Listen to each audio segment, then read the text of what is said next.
Hey everybody, Steven Shank with PhoneArena here, bringing you an unboxing of the LG V30. And this is a phone you've seen us cover quite a bit already. We've brought you a hands-on, brought you a preview of the phone, brought you comparisons to some of the other new flagships. We haven't done an unboxing yet because while this phone launched over a month back at IFA at the end of August in Berlin, it's only now becoming available for carriers a little bit earlier this month in the US. So we finally got our hands on a final retail unit and we're excited to see what's inside this guy. As you can see, this is T-Mobile edition of the phone here. You can pick it up at any of the major US carriers. And the packaging should look pretty much the same, just with difference in the carrier logos there. Getting right into it here, I really like this already here. You see we have a nice, it's just a regular cleaning cloth, but I cannot get enough of these as I'm always losing them. I like how this is like behind the curtain, you know, an unveiling of the phone here. If they attached that to the top of the box and had it like pull up while you opened it, that would be awesome. But that is great to have, keep the phone looking in tip-top shape. It's very important because this year we have an all-new design for the LG V series. The V20 last year had that nice metal back, removable. Now it's all glass. Look how shiny that is. It's never going to look this good again. That's what happens with these glass phones. But let's go ahead and peel this off. Start looking at the actual hardware. Oh man, that is firmly in place there. Okay. Oh, I hope there's no sticky bits in the actual phone itself. This is not going to be fun to clean. There we go. Okay. So we have the V30, that big 6-inch curved corner screen here. 18:9 aspect ratio, just like on the G6. Man, there's a pretty back here. I have a G6 here for comparison. It's a little scratched up. You can still see really similar design here. Phone's nearly the same size. The G6 has its 5.7-inch screen versus 6-inch on the V30, and has a slightly higher, the V30 has a slightly higher screen to body aspect ratio, I think it's like 81.2 versus 80 for the G6, but still nice big screens on both of these, rear fingerprint scanner, and of course the dual camera. Slightly different on both phones, but different strokes for different folks.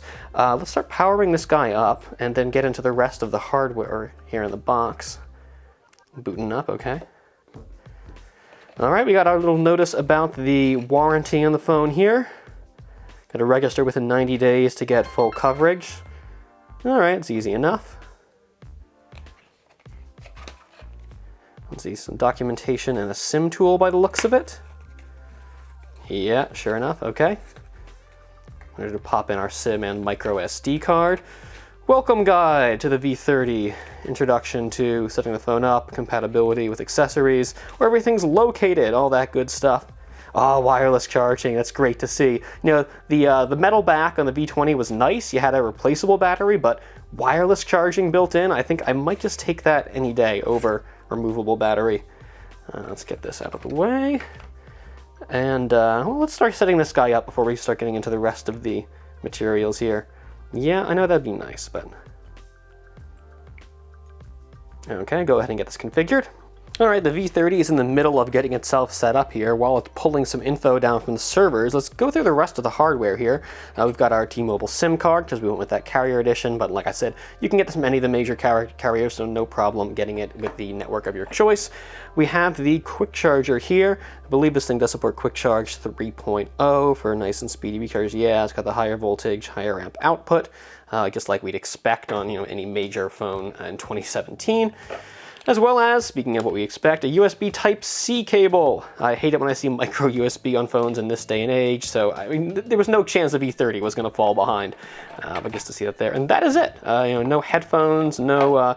The only fancy accessory we got was this cleaning cloth, and honestly, I think I prefer this over a generic pair of headphones there. Let's go ahead and set up the fingerprint scanner on the back of this guy. No, it's not necessary. I am going to change this afterwards. You end up stealing my phone. 4 zeros will not get you into it. And, compared to something like the Galaxy S8 or the Note 8, I really like the fingerprint scanner placement on LG's phones here. It's just low enough that you can reach it without having to reposition your grip. I'm not going to bother with those for now. Let's finish the setup here. There we go. Because speaking of that, I wanted to do a comparison. Yeah, I got to agree to all this. Well, don't have to agree to that. And no thank you, T-Mobile. Okay, we have our choice of home screen layout here. I tend to like having the app drawer. I know it's a little old-fashioned, but that's just me. Later. Okay, and yeah, we're into the V30. You can see the size of the screen on this thing. The 6-inch really doesn't look that much different from the 5.7 we have on the G6. But you can easily see those bezels, especially at the top and bottom.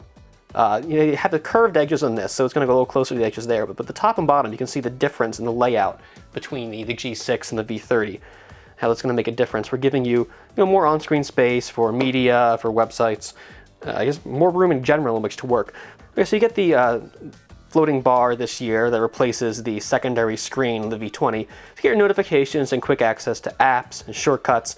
Hardware features are still present, like the quad 32-bit DAC for high-quality audio when you're using headphones. And yes, there is a headphone jack on this guy, unlike some other phones. And I was going to show you the Note 8 comparison here, just for layout before I move too far on. It's hard to see under the light here, but yeah, just a big difference. That fingerprint scanner is so much lower on the V30. I really prefer that to the Note 8. I guess the size of the phone is pronouncedly different. Granted, Samsung does have a slightly different aspect ratio with its 18.5:9 versus just straight up 18:9 for the V30, and just a larger screen in general. But these really do look quite different for phones that are selling in the same class and probably appealing to the same sort of users. One other thing I wanted to mention at the V30 before moving on, we do have the same dual rear camera setup, wide angle and standard angle like last year. They get an upgrade and sort of downgrade at the same time. The wide angle lens is not as wide angle. It's 120 degrees this year as opposed to 135 last year. That said, it jumps from 8 megapixels to 13. The main camera is still 16 megapixels. And also, I think we have a much wider aperture. I think it's like f1.9, as well as a physically larger sensor. So even though it's not quite as wide for those really impressive, landscape shots, it's going to be a much more versatile camera. You've probably already seen this in a preview. We're going to take a lot of pics for the full review. But just to keep in mind, this phone is evolving. It's not just like the V20 you got last year. It's doing a lot of the same things, but slightly differently, going in new directions. But hey, that's how you keep relevant in the smartphone game. You don't do the same thing year after year. Auto brightness is not helping for... auto brightness was off and it was still adjusting? That's odd. Anyway, this has been a quick look at the LG V30. I'm going to spend a lot more time with this guy over the next few days. Look for my full review on this coming up by the end of the week. For now, I'm Steven Shank with PhoneArena. Thanks for watching, and be sure to subscribe so you don't miss any more of our LG V30 coverage.